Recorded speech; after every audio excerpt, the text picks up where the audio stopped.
Isang good news ang hatid sa mga kababayan sa Maynila. Personal na pinangunahan ni Ferdinand R. Marcos Jr. ang pamimigay ng bigas sa ilalim ng programang Biyayang Bigas para sa Maynila. Tinatayang 80,000 pamilya ang nakatanggap ng tulong, lalo na ang mga manggagawa at pamilyang nangangailangan. Sa tulong ng 286 na milyong piso na pondo mula sa Office of the President, malaking ginhawa ito sa gitna ng patuloy na pagtaas ng presyo ng bilihin. Hindi lang ito basta ayuda, layunin din ng programa na suportahan ang mga lokal na magsasaka sa pamamagitan ng pagpapalakas ng demand sa lokal na bigas. Inaanyayahan po natin ang ating minamahal na Pangulo kasama si Mayor Isko Moreno na magtungo sa rice distribution area para sa pamamahagi ng bigas para sa Maynila.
Bilang bahagi ng programa, pangungunahan ng ating Pangulong Ferdinand R. Marcos Jr., kasama sina City Mayor Francisco M. Domagoso, Vice Mayor Angela Le Atienza at Teresita C. Cozon, Vice Chairperson ng SM Investments Corporation, ang pagbisita sa itinilagang distribution area upang personal na saksihan ang validation at pamamahagi ng 1,000 sako ng bigas sa mga manggagawa mula sa retail, janitorial, security, maintenance at food service sectors. Ang biyayang bigas ay bahagi ng inisyatiba ng administrasyon ni Ferdinand R. Marcos Jr. na naglalayong magbigay ng agarang tulong sa mga pamilyang apektado ng pagtaas ng presyo ng bilihin.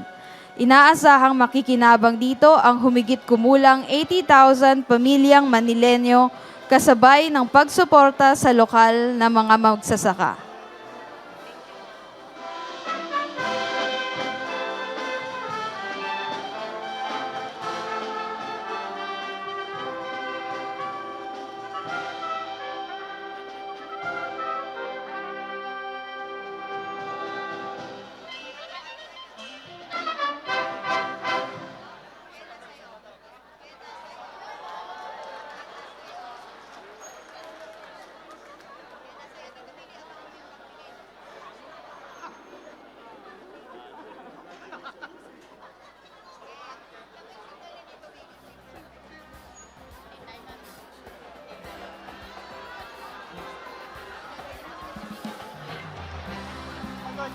Ngayon, kasalukuyan pa rin nagdidistribute ang ating Pangulo kasama sina Mayor Isko ng mga biyayang bigas para sa ating Manilenyo.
Ngayon, nasasaksihan pa rin po natin ang pamamahagi ng bigas para sa City Manila affiliates.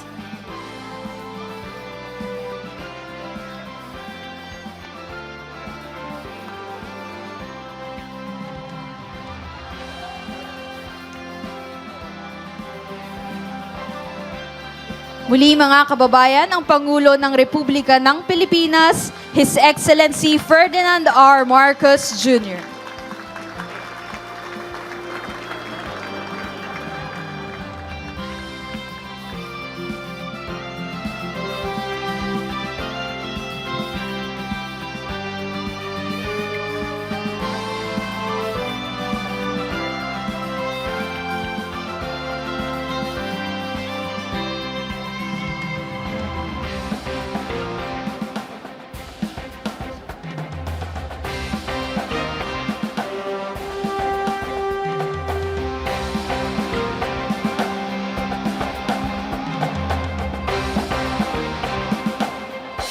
Maaari na po tayong umupo. Magandang umaga po sa ating lahat. Tayo ay nagtitipon-tipon ngayong araw para sa pamamahagi ng biyayang bigas para sa Maynila. Upang magbigay ng paunang pananalita, inaanyayahan po natin ang butihing Mayor ng Lungsod ng Maynila, kagalang-galang Mayor Francisco Isko Moreno Domagoso.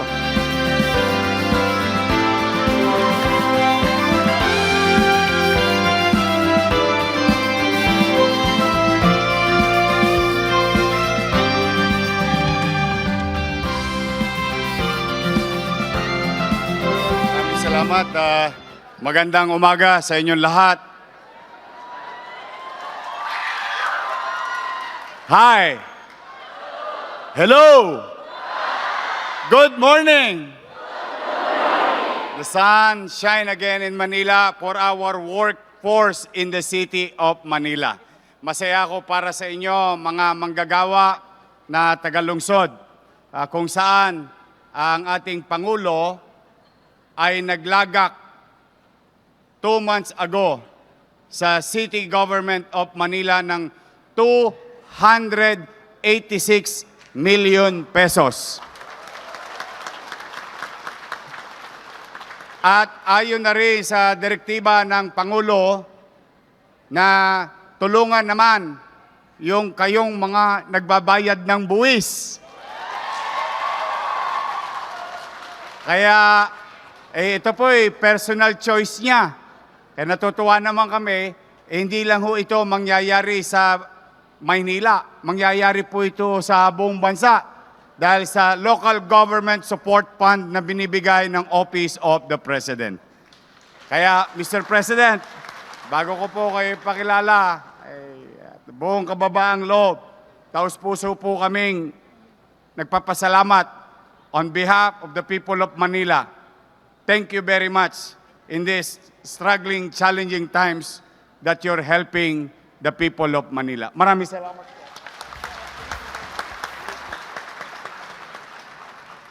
Mga atabs, iparamdam natin ang init ng pagsalubong sa ating minamahal. Ladies and gentlemen, the President of the Republic of the Philippines, His Excellency Ferdinand R. Marcos Jr.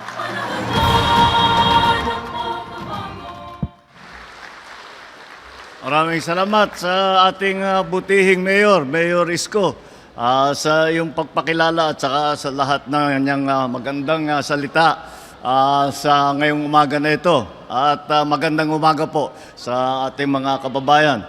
At nandito po tayo upang witnessin yung pagbigay natin ng biyayang bigas. Ito nandito sa Maynila. Hindi, kagaya ng sinabi ni John May, hindi naman dito lang sa Maynila ito. Ito ay gagawin natin sa buong bansa. Nauna lang ang Manila dahil mabilis gumalaw ang Office of the Mayor dito sa Maynila. Kaya lagi silang nauuna, silang laging pagka nagbubukas kami ng programa, nauuna sa sinasabi ko, sino yung handa? Sino yung ready? Maynila, pwede na raw bukas. O yan, di punta na ako sa Maynila. Ito po, alam niyo po, itong programa na ito, ay aming ginawa dahil ay talagang tinutugunan natin ang lalong-lalo na lahat ng mga kababayan nating nangangailangan ng lahat ng mga iba't ibang bagay. Ngunit ang nangunguna dyan ay yung pagkain. At sa pagkain, tayo mga Pilipino, ay pag pinag-usapan ng pagkain, kailangan bigas. At yung ulam, siguro mas madali na yun. Basta't may bigas, buhay na tayo. Kaya ginawa po namin ay gumawa tayo ng programa para nga tiyakin na lahat ng ating mga kababayan ay kahit papaano may kinakain.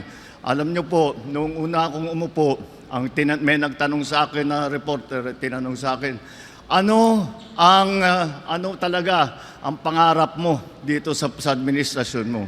Sabi ko, sana pagbaba ko bilang Pangulo ay masasabi ko wala nang gutom na Pilipino. Kaya po aming patuloy na ginagawa ito. Ginawa po natin ito sa pamamagitan ng tinatawag na LGSF, yun ay Local Government Support Fund. Ito ay isang pondo na matagal na dun. Governor pa ako, nakikita ko na yan, pero wala kaming nakikita na bumababa sa local government kung saan-saan, hindi ko kung saan-saan nagagamit yung pondong yan. Kaya ang ginawa ko ay tiniyak ko na talagang local government ang mabibigyan ng tulong. At dahil talaga dapat sa kanila yung pondo na ito. At pangalawa, mas mabilis gumalaw. Pag inaantay natin ang national government, siyempre malayo ang pupuntahan ng pondo yan. Ang daming mga papeles na kailangan gawin, daming mga dokumento. Tapos iisa-isahin ninyo yung bawat probinsya, bawat lungsod, iisa-isahin nyo, medyo matagal. Kaya sabi ko, ba't di na lang natin bigay yung pondo sa ating mga local government? Sila nang bahala at silang on the ground. Tama naman ang nangyari. Nakita naman ninyo, pagbaba ng pondo sa ating mga LGU executives, ay agad-agad ay nakikita natin ang resulta. Nandyan na ang ating pagbigay ng biyayang bigas para sa ating mga kababayan. Lalong-lalo na sa mga talagang nangangailangan. Sa kasalukuyan, today is April 15, ay nakapag-release na ang national government na halos 15 bilyong piso para dito sa programang ito. At dito sa Maynila, ang magiging benepisyaryo dito ay mga 80,000. Tama ba? 80,000 ang magiging beneficiary dito. Ang programang ito ay magbibigay nitong 10 kilo na bigas 6 na beses sa isang taon. At patuloy lang ating binibigay. Binigay na po natin sa ating mga local government para naman ay mabilis. At alam ng local government kasi kuminsan yung listahan ng ating mga dito sa national government, sa mga ehensya, kuminsan luma na kasi sino ba talaga yung mga nangangailangan? Sino ba yung mga talagang mahihirap na walang makain? Kuminsan yung listahan namin, medyo nahuhuli. Sabi ko, naging governor nga ako. Sabi ko, alam namin yan. Araw-araw namin ginagawa yung listahan na yan. Kaming tanungin ninyo. Kaya ganun na nga ang ginawa namin. Tinatanong namin ang mga LGU executive para ang LGU executive ang nakakaalam kung saan pupunta, sino ang nangangailangan, paano pabilisin ang pagpaabot ng tulong sa ating mga mahal na kababayan. Kaya po, ito po ang simula. Kagaya ng sabi ko, nauna ang Maynila, ngunit patuloy po ito at saka buong bansa ay mabibigyan natin. Nataon naman na nagkaroon ng krisis pa sa gitnang silangan sa Middle East. Nakita naman natin ang pangyayari ng kagera, nagtaasan ang presyo ng langis. Alam naman natin, pag tumaas ang presyo ng langis, sabay-sabay, lalong-lalo na ang pagkain. Kaya yun ang binabantayan namin na mabuti. Na kahit papano, na yung hindi ganong kabigat ang magiging epekto sa taong bayan. Yun ang aming binabantayan. Kasi wala tayong magagawa doon sa presyo ng langis.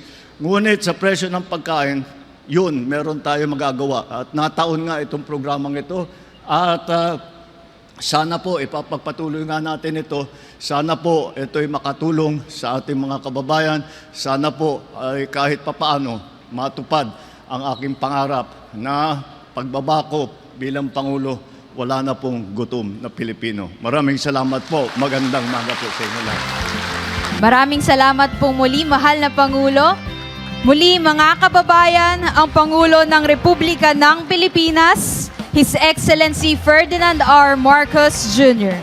Panahon na ng pagbabago, dahil sa ito ay kinakailangan. Tayo na magtulong-tulong na maunlarin ang mahal nating bayan.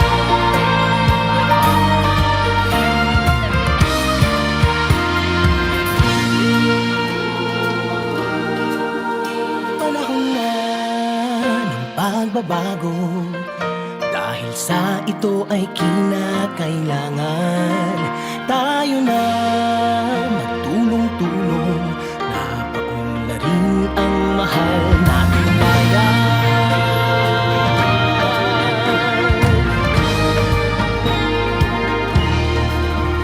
Panahon na ng pagbabago, at iayos ang mga dapat ayusin. Dapat lang maging tungkulin ng bawat mamamayan dito sa atin. Ng pagbabago patungo sa pag-asenso, magsikap ng mabuti at nang guminhawa tayo. Itago malaki natin sa mundo at ipamalas